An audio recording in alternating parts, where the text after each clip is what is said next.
अभी एक फैशन हो गया है, आम्बेडकर आम्बेडकर आम्बेडकर आम्बेडकर आम्बेडकर आम्बेडकर। इतना नाम अगर भगवान का लेते हैं तो 7 जन्मों तक स्वर्ग मिल जाता है।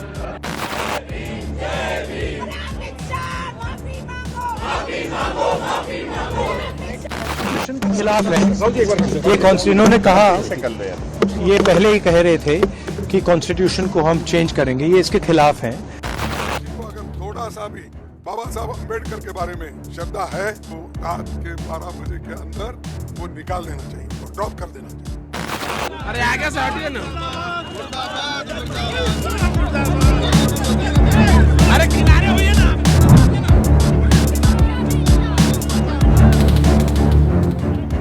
संसद में केंद्रीय गृह मंत्री अमित शाह के संविधान पर चर्चा के दौरान एक लंबे भाषण का यह हिस्सा इस वक्त देश भर में चर्चा की वजह बना हुआ है।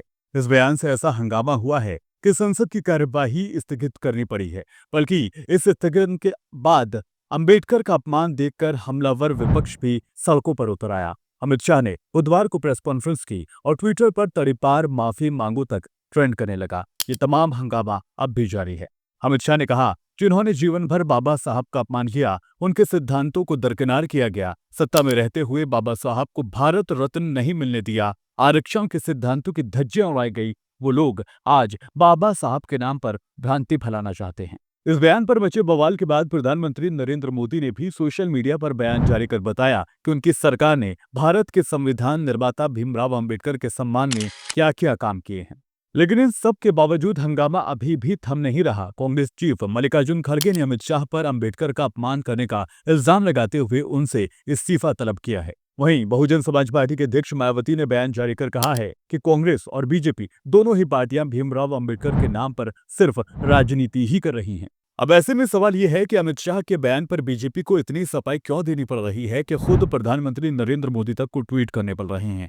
यही नहीं, अमित शाह के इस बयान से बीजेपी की राजनीति कैसे इम्पैक्ट कर सकती है, उसके कई रीजन हो सकते हैं। आज वही रीजन बताएंगे जिनके जरिए ये समझने की कोशिश की जाएगी कि आखिर अमित शाह के बयान के बाद बीजेपी डैमेज कंट्रोल करने में क्यों लगी हुई है। लेकिन उससे पहले आपको ये बताते हैं कि भारतीय राजनीति में B.R. अम्बेडकर का कद राजनीतिक लिहाज से क्या है। इस सवाल के जवाब में एक न्यूज एजेंसी से बात करते हुए दलितों पर रिसर्च करने वाली प्रोफेसर ये कहती हैं कि अगर ईश्वर शोषण से मुक्ति देने वाला है तो डॉक्टर भीमराव अंबेडकर जातीय व्यवस्था में बटे भारतीय समाज के उन करोड़ों लोगों के ईश्वर हैं जिन्होंने सदियों तक सामाजिक, आर्थिक, राजनीतिक और शैक्षणिक भेदभाव झेला है।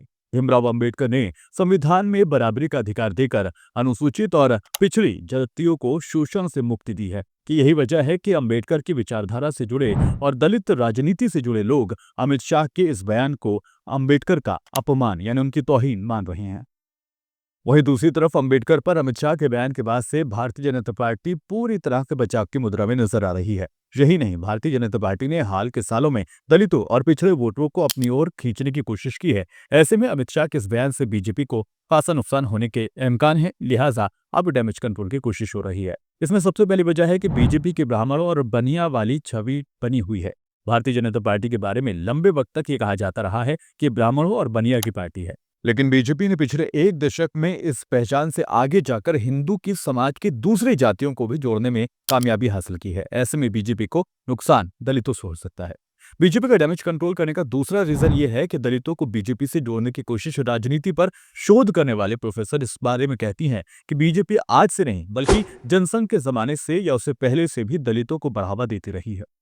इसका तीसरा रीजन है गैर जाटव जातियों को बढ़ावा देना, क्योंकि दलितों की सबसे बड़ी जाति जाटव पारंपरिक रूप से बीजेपी से दूर रही है, लेकिन बीजेपी ने गैर जाटव जातियों को अपने साथ जोड़ने की कोशिश की। जवाहरलाल नेहरू यूनिवर्सिटी में प्रोफेसर और अंबेडकर पर शोध करने वाले विवेक कुमार ये कहते हैं कि भले ही जाटव बीजेपी से दूर रहे हैं, लेकिन बीजेपी शुरुआत से ही गैर जाटव दलित जातियों को अपनी तरफ खींचने की कोशिश करती रही है।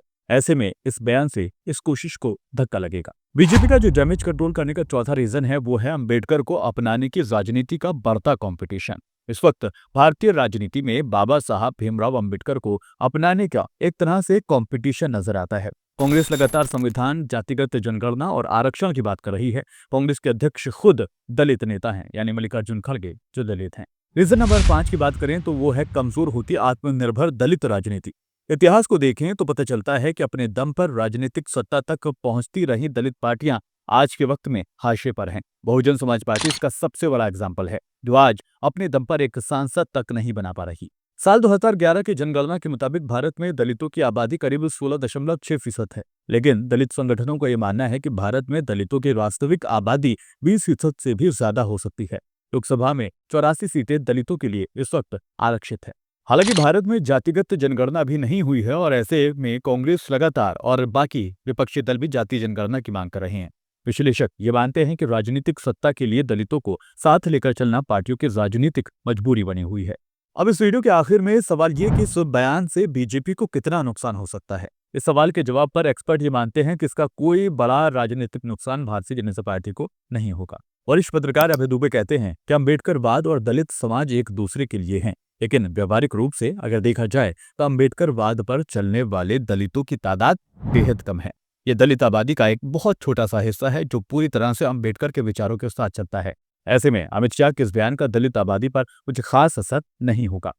अभय दुबे ने अपनी बात को आगे बढ़ाते हुए कहा, कुछ दिनों के राजनीतिक शोरगुल के बाद ये मुद्दा खत्म हो जाएगा। अम्बेडकर के विचारों को व्यापक राजनीतिक मुद्दा बनाने और इस पर बीजेपी को घेरने के लिए अभी विपक्ष को जमीनी प्रयास और ज्यादा करने होंगे। फिलहाल इस वीडियो में मेरे साथ इतना ही, दीजिए इजाजत, नमस्कार। खबरों के पीछे की असल खबर, खबरों का क्या होगा आप पर असर, देखिए news and views with Shafan Ansari.